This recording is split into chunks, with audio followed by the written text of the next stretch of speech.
It's daytime with Aston Avery. Stephen Smith's with me. Joining us right now is our resident agony aunt, councillor Heidi Gammon. Welcome, Heidi. Good morning, Aston and Stephen. Happy Valentine's Day. Happy Valentine's Day. Happy Valentine's Day, as they say there, Heidi. Are you doing anything for Valentine's today? Well, I'm actually away at the moment, so that's really lovely. I'm having a little time out, which is really nice. So yeah, it's really lovely having a little bit of time out. So very exciting. Buying flowers for your loved one, or chocolates, or anything? Yeah, normally flowers and chocolates, you know, the usual things. Aww. I quite enjoy Valentine's Day. I just think it's really good fun. I don't think too deeply into it. I just think it's a nice fun day, isn't it? I don't worry too much about it. Yes, they're all really happy, having a lovely time. It is true as well. And obviously we're going to cut to the core here. And this is not aimed at anyone in particular. Stephen has not got any Valentines. So why has he not got any Valentines? I don't know, because he's wonderful, and I would give him my Valentine's. I would give him a Valentine's card. So I don't know why you haven't got any Valentine's, Stephen. It's not right. Yeah, thanks for that, Aston. Your mum sent me a card again this year. That's true. Listen, Heidi, I don't know, isn't it awful? But I picked up the papers last week, and there it was. Jennifer Lopez and Ben Affleck are in trouble already. I mean, God bless them. They just got married 5 minutes ago, and it's the second time around. But Heidi, what are the telltale signs that things aren't going quite right in a relationship? Well, I always think you know when things aren't going quite right in a relationship, although sometimes I'm not willing to admit it. Yeah. But I think, you know, little things like if they start taking their phone everywhere, especially to the bathroom, you know, they become unavailable and unreachable for long periods of time. Yeah. Or they start picking arguments with you or finding fault with you. You know, I generally think you know, and I think when you stop trusting them, you know something's not right. Yeah. You know, it can be toxic as well, living in that. You can, if it suddenly turns toxic, you know, they're picking on you all the time, or, you know, I can't bear that. It just makes me feel awful. So probably one another reason I'm not in a relationship. I can't go down that route, really. Well, and I just think, you know, when it's not right, you know, and I think your gut is telling you that actually something's not right. And I think it's always really good to listen to that. If you suddenly think, oh, this doesn't feel right, then there's normally something behind it. Yeah, absolutely. Especially for you, as they say there as well, Nat. But then going to go an email here from one of our listeners here, Heidi, and this is from Joe in Basildon, and they've said that their other half loves to dress up as a nurse and maid, but they want them to be what they call a policeman or an army guy that they flat out refuse. They're getting sick of the one-way streak in the relationship. How can they tell them this here? I think you got that completely wrong. She said he loves her to dress. Sorry, outtake. So I'll rephrase that. Yeah, I'll start that again. So Heidi, Joe from Basildon has said that their other half loves her to dress up as a nurse and maid, but she wants him to be a policeman or an army guy, but he flats out refuse. They are getting sick of the one-way streak in their relationship. So how can they tell him? Oh, it's a tricky one, isn't it? I think I would just have to be honest with him and say, look, you know, I really would love you to do this. What are you comfortable doing? You know, maybe he's not comfortable dressing up as a policeman or an army guy. I think it's communication is the key here. I mean, I'm all for dressing up. I think it's fabulous to add a good spark to your relationship and keep things fresh. But I think if he's saying no because he's not comfortable with it, then what else could he do to put a spark back into their relationship? Yeah, you know, that's the point. I think communication is really the key. I think, you know, she's making herself vulnerable and dressing up and doing all this stuff for him, but what is he actually doing for her? And also, you know, Heidi, it could be that he was in the army or in the police force, and there's a bit of a turn off to do Yeah. those, because often, you know, someone's fancy. I know there's this thing at the moment, people not wanting to be called daddy. You know, I love my daddy, and people finding it huge, but other people find it a turn on because, you know, they are daddies, so they don't want to be called it by their partner. Yeah, So, you know, exactly. it's all about communication. I think you're so right there, and you know, a little bit of fun. I love someone to come around and dress up as a cleaner and get on with it. I go out for the day. Well, Yeah, I think communication is the key there, he, Joe, definitely. Well, Thank you. Stephen thinks that obviously the Harry Potter side of it as well. He thinks I'm like more the Draco Malfoy, and a friend of mine's Harry Potter, of course. So there you go. Yes, so you got lots of role play there going on. But in loving relationships, you know, do you think role play adds anything to a loving relationship or a relationship or a sexual relationship? Yeah, I think it does actually, because I think, you know, you take on a different role. It's only for a short amount of time. It's fun. It Yeah. keeps things lively and fresh.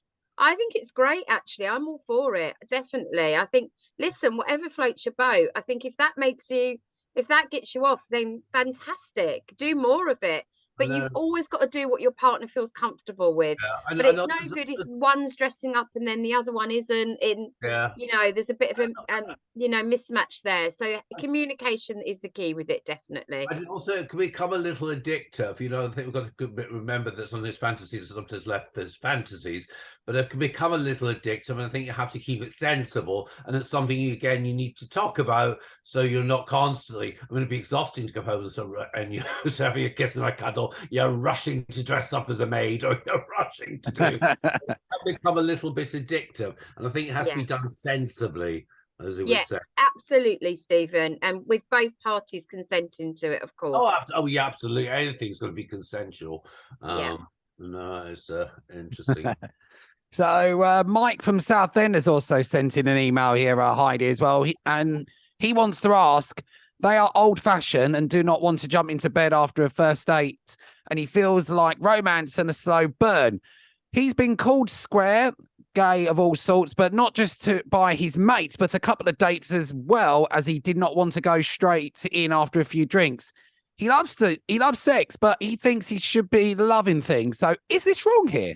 Oh, I don't think so. I think, hi, Mike. I think that's an amazing thing to do. I mean, who doesn't like being wooed by someone and taken so out much for dinner nicer. and romanced? I mean, I think it's wonderful. What do you think, Steve? Oh my God! I was just saying, I go out quite a bit in the evenings, and sometimes on a Saturday night, I watch people falling over into each other. I think, oh God!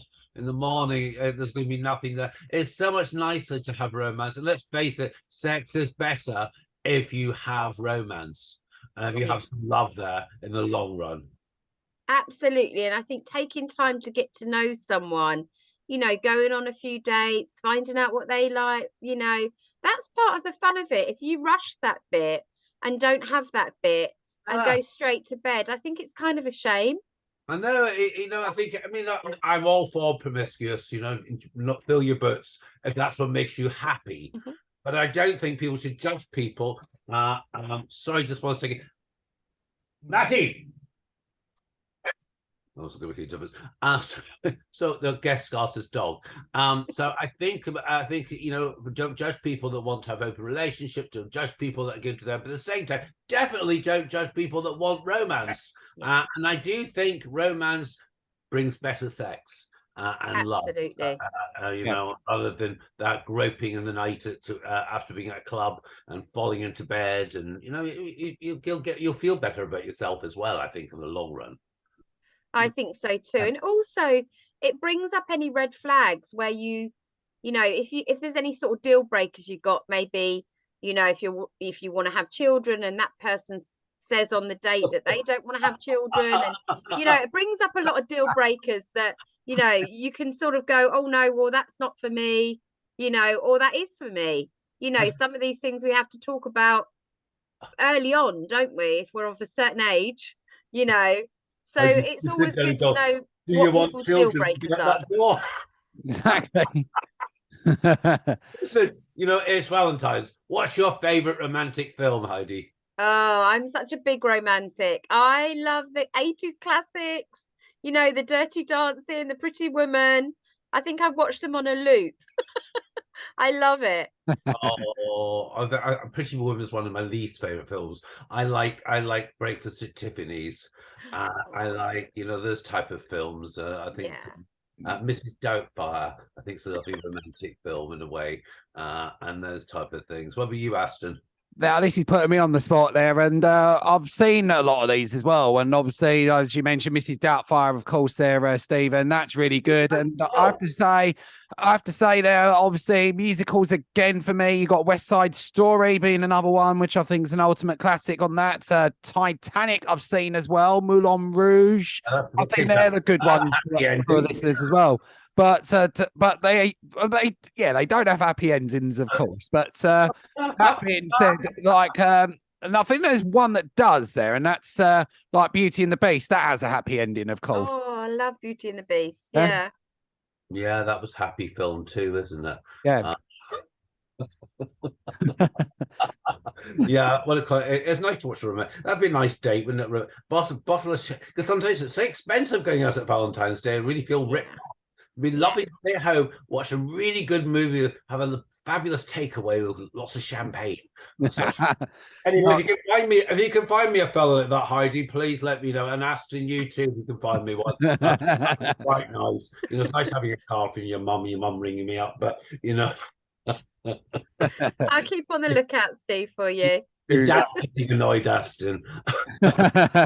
So, how can our listeners find out more about you, Heidi, and if they want to get in touch and etc. here? Yeah, sure. I am counselling for you. So www.counselling_for you, all one word, .co.uk. Or you can also get hold of me on Heidi, HEIDI, at counselling_for you.co.uk. Well, that's fantastic. I'm really sorry about the barking dog. It was kind of romantic, I suppose. Pets are romantic, but I made a guest appearance, so I couldn't do anything about it. He made a cameo. Let's just say that. Please come on and give some advice to our listeners next month or the month after, whenever you're free next. Cool. I would love to. Thank you, Heidi. Thank you. Bye. Have a great day. Bye.